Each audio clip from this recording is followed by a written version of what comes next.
আসসালামু আলাইকুম প্রিয় ভিউয়ার্স। অনেক দিন পর পুকুরটাকে শেষে মাছ ধরার ব্যবস্থা করলাম। সেখানে সবাই মাছ ধরতেছে, কি অবস্থা সেটা আপনাদের দেখানোর জন্য আজকের ভিডিও। আর কি কি মাছ পাইলাম সেটাও দেখাবো। এই পুকুরে এই যে এরা পানি সেচার পরে ছেলেমেয়েরা আনন্দ ফুর্তি করতেছে। আর পুকুরের পাড় এভাবে ভেঙে গেছে।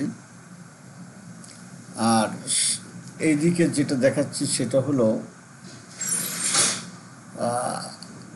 এখানে মোটর বসানো আছে, পানি সেচ দিতে আছে, পানি সেচে ফেলতেছে সারা পুকুরের। অনেক বছর কাদা এবং নোংরা, যার কারণে পুকুরটা সেচতে হলো। এটাকে শুকিয়ে ফেলে তারপরে নতুন করে কেটে আবার মাছ ধরার ব্যবস্থা করা হবে। প্রকৃতিপক্ষে ভিডিওটা যদি ভালো লাগে তবে লাইক, শেয়ার, কমেন্টস করে পাশে থাকার অনুরোধ করছি। আশা করি ভিডিওটা ভালো লাগবে। আপনাদের পরের অংশের মাছ দেখানো হলে আপনারা দেখতে থাকুন যে আমাদের পুকুর থেকে কি পরিমাণ মাছ আমরা ধরছি, তার এক অংশ আপনাদের দেখাবো।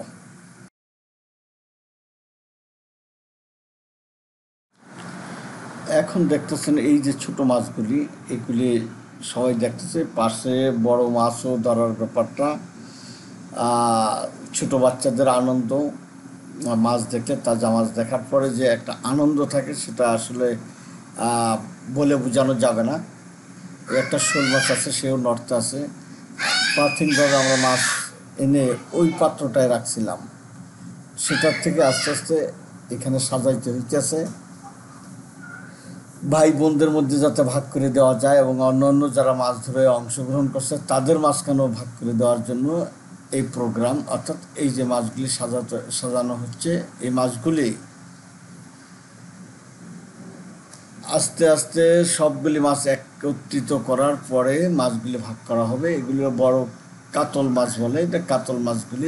এবং পাশে আছে কিছু গুঁড়া মাছ, আর প্রচুর তেলাপিয়া মাছও ধরা হয়েছে, যেটা বর্ষাকালে আপনারা আমার ফেসবুকের আরেকটা ভিডিওতে দেখতেন যে প্রচুর তেলাপিয়া মাছ। আসলে পুকুরটা তেলাপিয়া মাছে ভরে গেছিল। তবে তেলাপিয়া মাছ থাকলে অন্য মাছ চাষ করা খুব কষ্ট। মাছ চাষ করলে এই পুকুর থেকেও প্রচুর পরিমাণে রুই কাতল মাছ বা অন্যান্য মাছও পাওয়া যেতে পারে। সেটার জন্য পুকুরটাকে সেচ দিতে হয়েছে। অর্থাৎ পুকুরের মধ্যে কাদার পরিমাণটা অনেক বেশি থাকার কারণে মাছগুলি সেইভাবে বেড়ে উঠত না। আমরা এবার কিছু সাদা মাছ, অর্থাৎ এটাকে বলে চিংড়ি এবং